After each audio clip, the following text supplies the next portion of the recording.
ओम शांति। आपका प्रश्न है, कलयुग के बाद सतयुग आता है तो ये मानव आदि मानव ये कौन से युग में होते हैं जिन्हें काल अनुसार सब कुछ खोज के अपने जीवन बिताना पड़ता है। पहले मानव अंग पर कपड़ा भी नहीं पहनता था, धीरे धीरे खोजते गए, तब जाके उसको समझ में आता गया। अभी जंगल में आदिवासी रहते हैं, वैसे ही सब रहते थे। ये सब किस युग की बात है, ये समझना है। उत्तर है, देखो, ये जो भी बातें हैं वो कोई युग की नहीं है। सतयुग तो देवी देवताओं से शुरू हुआ और उसकी प्रोसेस अभी संगम युग पर चल रही है। परमात्मा आकर हमें बता रहे हैं। तो ये जब जो भी बातें हम सुनते आए, चाहे शास्त्रों द्वारा, चाहे कोई प्रवचन द्वारा या चाहे साइंस द्वारा, ये सब कल्पनाएं हैं। क्योंकि अभी की जो भी बात परमात्मा ने बताई तो वो सबके माइंड में है, सबकॉन्शियस माइंड में। तो वो जब जब समय आता है तो ये सब बातें बाहर आना शुरू होती है, लेकिन पता नहीं है। इसीलिए करोड़ों और अबजों साल की बात बता दी है। वास्तव में आप देखेंगे कि कोई कैलेंडर है ही नहीं इतना, 2000 200 500 से ऊपर है ही नहीं। दूसरी ऐसी भी मान्यताएं बनाई दी है कि बंदर थे, बंदर से मनुष्य बने, फिर कपड़े ढूंढे, फिर ये किया, सब बताते हैं। वो सब कल्पनाएं अभी संगम युग की गई हुई बातें हैं। मैंने YouTube पर ये सब बहुत कुछ राज रखे हैं, वो आपको अगर आप सुनेंगे तो समझ में ये बातें आएगी। मैं एग्जाम्पल के रूप में देती हूँ, सब कुछ मुझे रिपीट नहीं करना है। आप वो YouTube हमारी चैनल से प्राप्त कर सकते हैं, लेकिन एग्जाम्पल में देती हूँ कि जैसे कहते हैं बंदर से मनुष्य बने, तो ये अभी की बात है। जब परमात्मा इस सृष्टि पर आते हैं तो सभी आत्माओं की हरकतें बंदर की तरह है, और इसीलिए परमात्मा हमें फिर से पहले मानव बनाते हैं और मानव से देवता बनाते हैं। तो और इसीलिए कहते हैं कि राम ने बंदरों की सेना ली और बंदरों ने राम नाम लिखकर पत्थर का ब्रिज बनाया।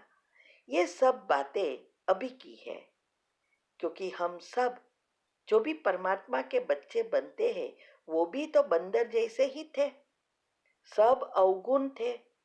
अभी हम फिर से पुरुषार्थ कर सतयुग के लायक बन रहे हैं। ऐसी बहुत कहानियां हैं। तो ये ये जो बातें हमें सुनी है, ये सब कुछ भूलना पड़ेगा और अच्छी रीति उसको समझना पड़ेगा। उसके लिए चाहिए दिव्य बुद्धि। स्थूल बुद्धि में दोनों का मिश्रण है। आज एजुकेशन और साइंस एकदम टॉच पर पहुंचा है, अति में पहुंचा है, लेकिन सूक्ष्म साइंस नहीं जानते हैं। इसीलिए वो बातें, ये सब बातों का अच्छी रीति क्लियर कट वही समझ सकते हैं जिसकी बुद्धि शुद्ध पवित्र बनी है। जैसे चक्र के ब्लॉकेजेस खुल गए हैं और जिसके सारे लेयर पॉजिटिव बने हैं और बुद्धि दिव्य बनती जाती है, वही ये स्थूल और सूक्ष्म बातों को समझकर, एनर्जी को भी समझकर ये बातों को अच्छी रीति समझ सकते हैं और वही तीव्र पुरुषार्थ कर सकते हैं। बाकी ये जो भी बात हुई ऐसा हुआ ही नहीं है। हाँ, ये हो सकता है कि जब युग परिवर्तन होता है, हमारे ऐसे कर्म हैं कि पाप इतने बढ़ गए हैं, तो हम ऐसा जन्म ले सकते हैं। अभी भी कई देश ऐसे हैं जो प्रगति नहीं की है, या तो ये सब वहाँ भी जन्म लेना, अफ्रीकन कंट्री में भी जन्म लेना, ऐसा शरीर प्राप्त करना, ये सब हमारे ही कर्म की भोगनाएं हैं। कर्म की गति को अच्छी रीति से अगर समझ जाए तो ये बातें समझना बहुत इजी है। तो अभी सृष्टि परिवर्तन में सभी आत्माएं वापस परमधाम जाएगी, तो सब कर्म के हिसाब किताब चुकता हो जाएंगे। तो ऐसी अवस्था होगी ही नहीं जो शुरुआत करने के लिए ऐसा बनना पड़े, या बंदर बनना पड़े, या बंदर थे, ऐसी बात ही नहीं है। वो तो हम तो देवता बनने वाले हैं। और फिर जो भी आत्माएं पहली बार सृष्टि पर आएगी, वो भी संपूर्ण सुख भोगेगी, फिर वो तमोगुण बनेगी। तो अभी अंत में सभी चीज, व्यक्ति, सब चीजें तमो प्रधान बन गई है। तो इसीलिए ऐसा कुछ होता ही नहीं है। जो कुछ किसी को कुछ मिलता है, ऐसा जीवन, वो हमारे कर्म के हिसाब से है। ठीक है। ओम शांति। आपका प्रश्न है, आज मुरली में बाबा ने कहा सबसे बड़ा पुण्य आत्माओं को अनेक जन्म के पापों से मुक्त करना, यही बात ये समझनी है। उत्तर है, देखो, हम पुण्य अनेक रीति से प्राप्त कर सकते थे। भक्ति मार्ग में जब थे तब भी हम पुण्य कमाते थे, लेकिन वो स्थूल चीजों की थी। अभी ये पुण्य, अभी संगम युग पर जो हम प्राप्त कर रहे हैं, जिसका एक का पदम गुना हमें प्राप्ति होती है, और उसकी वजह से ही हम 21 जन्म का स्थायी सुख प्राप्त करते हैं। थोड़े समय में ज्यादा पुण्य वो अभी ही प्राप्त होता है। भक्ति में जो भी हम करते थे वो टेम्पररी था, सुख भी मिलता है उसमें, और थोड़े समय दुख भी मिलता है। जितना पुण्य होगा उतना ही प्राप्ति एक का एक था। तो अभी जो हम संगम युग पर परमात्मा की मत पर चलकर खुद को पहले परिवर्तन करते हैं, सबसे बड़ी सेवा सकारात्मक बनकर हमारे संस्कार परिवर्तन करना, हमारी आत्मा में शक्ति भरना, इससे नेचुरली विश्व सेवा समाई हुई है। और दूसरी ये सेवा है कि बाबा के कार्य में हम जो भी सहयोग देते हैं, जो कहते हैं ना, मैंने कहा कि ब्रह्मा बाबा जैसा हमें जो अगर बनना है, जो आज की मुरली में भी कहा कि ब्रह्मा की तरह बनना है, कर्मातीत बन जाना है। तो ब्रह्मा बाबा ने पहला क्या किया? हा? 7 पत्ता के बिल्ली पत्र जो हमने समझाया है वो क्या है। स्थूल बिल्ली पत्र की बात यहाँ नहीं है, सूक्ष्म तन मन धन संबंध संपर्क समय संकल्प श्वासोश्वास एक झटके बाबा को दे दिया। फिर भी उसने पुरुषार्थ तो करना ही पड़ा। तो रोज 11 करनी है और 7 पत्ते का बिल्ली पत्र चढ़ाना है। हम एक झट को नहीं कर सकते, तो रोज करो। उसका हमने विस्तार से यूट्यूब पर रखा है कि क्या करना है, क्या है 7 पत्ते का बिल्ली पत्र और 11। तो ये दोनों चीज अगर हम करते हैं तो जल्दी हमारे में परिवर्तन आता है।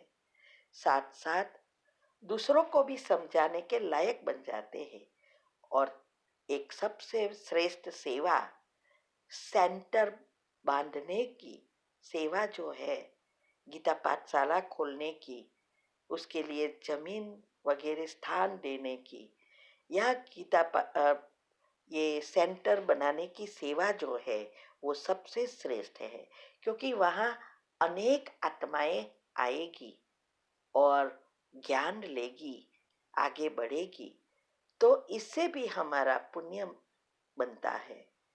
इसीलिए आजकल हम जब इंडिया में आए और पब्लिक प्रोग्राम कराने सेंटरों पे गए, तो बहुत जगह पे देखा लोग अभी स्पेशली फॉरेन वाले या जिसके पास पैसा है वो लोग सेंटर बनाकर बहनों को दे रहे हैं।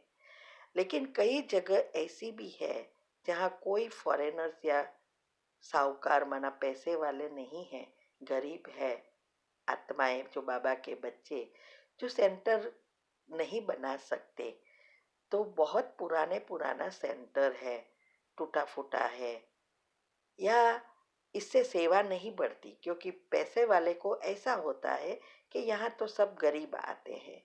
लेकिन अगर अच्छा सेंटर बन जाए तो बहुत पैसा वाले भी आएंगे और वो भी फिर सेवा करेंगे ना। तो ये सब बहुत सूक्ष्म से सूक्ष्म कर्म की गति और पुण्य कमाने की बातें हैं। इसीलिए इस हर साल हम आते हैं, लेकिन इस साल हमने जब ये सब बातें देखी और कई सेंटरों पे गए और हमने देखा कि वहाँ कोई ऐसी आत्माएं नहीं हैं जो सेंटर बना सके, तो इससे बाबा ने हमें टचिंग दी, आइडिया दिया और ये ग्रुप भी खोला। जिसको भी वो धन सेवा करनी है, सेंटर खोलने हैं में, तो वो भी कर सकते हैं। तो ये सब बातें पुण्य कमाने की बात है। तो ये सब अनेक आत्माओं को अ, दुखों से छुड़ाती है और पापों से मुक्त करती है, क्योंकि बाबा की सेवा यही है, एक के लिए नहीं है, हमारे खुद के लिए नहीं है, लेकिन सारे विश्व के लिए है। और हम जो कुछ कर रहे हैं वो तो गुप्त है, कोई किसी को पता नहीं है कौन कितना पुण्य कमा रहा है, वो खुद ही जानता है कौन कितना पुण्य कमाया, उसका हिसाब खुद ही कर सकता है। तो इसीलिए ये पुण्य और पाप की कर्म की गुह्य गति बहुत सूक्ष्म है और अनेक प्रकार से हम पुण्य कमा सकते हैं, लेकिन ये एक विशेष पुण्य कमाने का और इजी पुण्य कमाने का स्थान ही है जो सेंटर हम बना रहे हैं। ठीक है, अगर आपको ज़्यादा सब कुछ ये बातें समझनी है तो यूट्यूब के हमारे जो चैनल है शिव शक्ति मेडिटेशन बीके कुसुम, इसमें हमने कोई कॉमन बात नहीं रखी है, सारे राज भरे हैं, ऐसे ही सब बातों के राज अंदर रखे हैं। सुनो और आप भी ऐसे ऐसी अवस्था बना लो जिससे घर बैठे पुण्य कमाएंगे। ठीक है, ओम शांति।